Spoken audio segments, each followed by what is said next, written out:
हर खबर पर होगी आपकी पकड़। डाउनलोड कीजिए एबीपी लाइव ऐप। तो मास्टर स्ट्रोक में आज से हम ये बता दूं आपको कि आपके लिए एक सीरीज शुरू कर रहे हैं।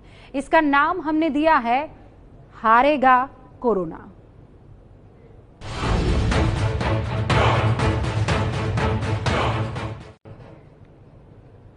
इस सीरीज में आपके जीवन और आपके जीने के साधन से जुड़ी खबरें होने वाली है। कोरोना के कारण देश की अर्थव्यवस्था बुरे दौर में पहुंच गई है। अभी हम इसी पर डिस्कस कर रहे थे। बेरोजगारी बढ़ रही है, नौकरियों को लेकर लोग चिंतित है, शेयर बाजार, म्यूचुअल फंड में लगाए जाने वाले पैसे नुकसान में हैं। उद्योगों को खोलने की इजाजत तो मिल गई, लेकिन वो न जाने आगे क्या होगा के संकट से इस वक्त जूझ रहे हैं। ऐसे में सरकार क्या कर रही है और सरकार को करना क्या चाहिए? प्राइवेट कंपनियां किस मुश्किल दौर से गुजर रही है और उनकी क्या मांग है, और व्यक्तिगत तौर पर हमारी और आपकी परेशानी क्या है और हमें चाहिए क्या और क्या करना है, इसी को लेकर हमारी ये सीरीज है जिसे हम कह रहे हैं कि हारेगा कोरोना। इस सीरीज की पहली रिपोर्ट हम आपको दिखाएं, उससे पहले कोरोना की 4 हेडलाइंस आपको देखनी चाहिए। कोरोना केस में आज सबसे ज्यादा बढ़ोतरी देखी गई। पिछले 24 घंटे में 4000 से ज्यादा नए मरीज, कुल पॉजिटिव केस 67,000 के पार। कोरोना से आज 97 लोगों की मौत हो गई, लेकिन अच्छी खबर यह है कि अब तक 31% मरीज ठीक भी हुए हैं। महाराष्ट्र में एक दिन में करीब 2000 नए मरीज, कुल मरीजों का आंकड़ा 22,000 से ज्यादा। दिल्ली में कोरोना के मामले 7,000 के पार। भोपाल में कम्युनिटी स्प्रेड का खतरा। 2000 की आबादी वाले इलाके में 200 कोरोना पॉजिटिव मरीज मिले हैं। 2020-21 के लिए वर्ल्ड बैंक ने भारत की जीडीपी के 1.5 से 2.8% रहने का अनुमान जताया है। आईएमएफ ने 1.9%, फिच ने 0.8%, तो मूडीज ने इसे 0 आंका है। ये नुकसान कोरोना के कारण करीब 50 दिनों से जारी लॉकडाउन का नतीजा है। विदेशी रेटिंग एजेंसियों ने भारत को लेकर जो अनुमान लगाया है, उसकी वजह भी साफ है।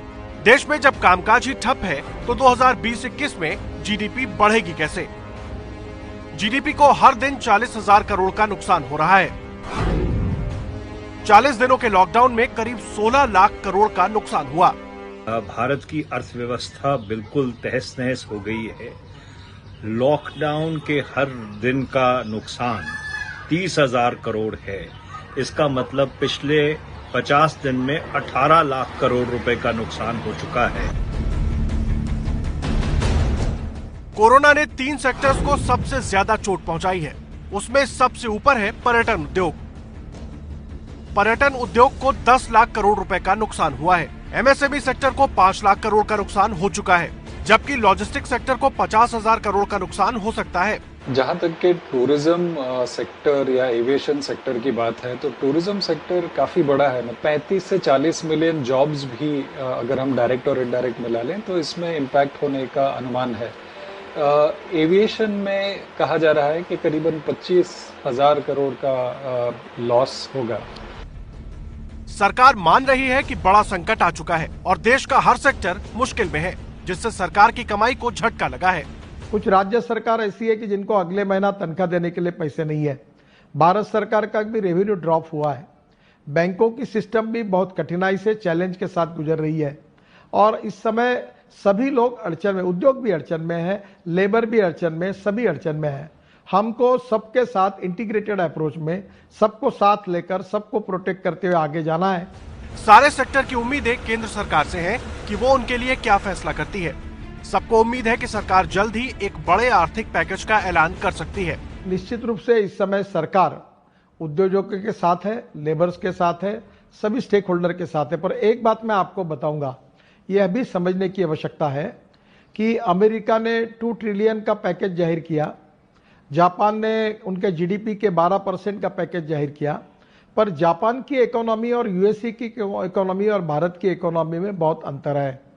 आखिर हमारी भी अपनी मर्यादा है कि आर्थिक स्थिति में आखिर देखो हमको सबको सर्वाइव होना है और ज़्यादा से ज़्यादा सबको मदद करके सबको बचाना भी है। तो मुझे लगता है कि इन सब बातों का विचार भी चल रहा है और उच्च स्तरीय सभी प्रकार की बातचीत हो रही है। वित्त मंत्री भी कर रहे हैं, प्रधानमंत्री भी कर रहे हैं और मैं भी उम्मीद रखता हूँ कि जल्दी ना जल्दी कुछ ना कुछ घोषणाएं होगी। लॉकडाउन के कारण सरकारी खजाने पर भी दबाव बढ़ता जा रहा है। आर्थिक गतिविधियां ठप हैं, जिससे टैक्स की आमदनी नहीं हो रही है। जीएसटी की कमाई जो करीब 1 लाख करोड़ रुपए प्रति महीने थी, वो अब 30,000 करोड़ से नीचे जा चुकी है। ऐसे में सरकार को अब बाजार से कर्ज लेना होगा और सरकार इस ओर बढ़ चुकी है। इन पैसों से अलग अलग सेक्टर्स को आर्थिक पैकेज दिया जा सकता है।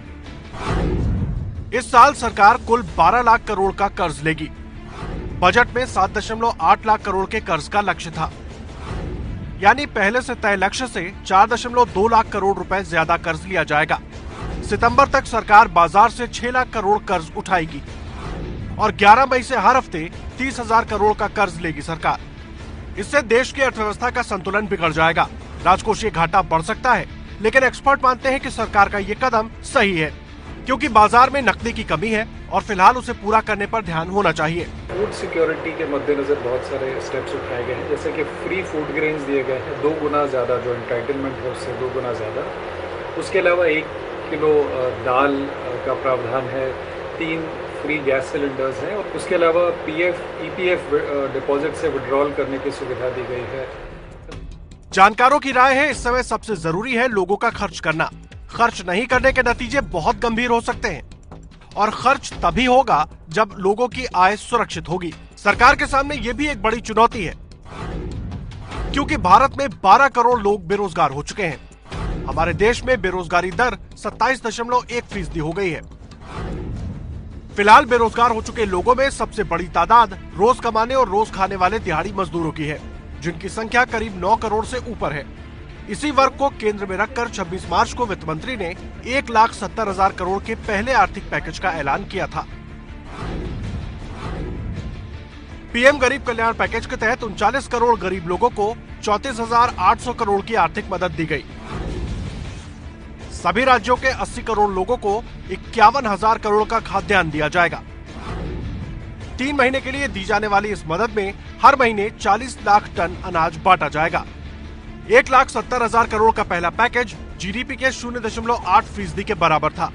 इसी के बाद अब उद्योग जगत केंद्र से जीडीपी के बड़े हिस्से के बराबर आर्थिक पैकेज की मांग कर रहा है। सीआईआई ने भारत सरकार से 15 लाख करोड़ के आर्थिक पैकेज की मांग की है। फिक्की का कहना है कि उद्योग जगत को पटरी पर लाने के लिए 10 लाख करोड़ का आर्थिक पैकेज मिले। तो मेरा मानना है कि इस समय कोई स्टिमुलस काम नहीं करेगा जब तक कि अर्थव्यवस्था थमी हुई है, और इस समय ये मेरा मानना है कि जो एसेंशियल उत्पादन है उसके अलावा और कुछ उत्पादन नहीं हो रहा है, तो अर्थव्यवस्था में 25% से ज़्यादा उत्पादन नहीं है। तो इस समय हमारी अर्थव्यवस्था एक डिप्रेशन की स्थिति में चली गई है। पर इस समय करना यह है कि बिजनेस ना फेल करें, तो उनका जो लोन है वो अभी माफ़ कर देना चाहिए कुछ महीनों के लिए। जो वर्किंग कैपिटल पे इंटरेस्ट पे करना पड़ता है वहाँ पे माफ़ कर देना चाहिए। फिर उससे बैंकों में जो परेशानी आएगी, तो बैंकों के लिए कोई जो संसाधन करने पड़ेंगे आरबीआई को कि वो एनपीए में ना काउंट हो और उसको डेफर किया जाए।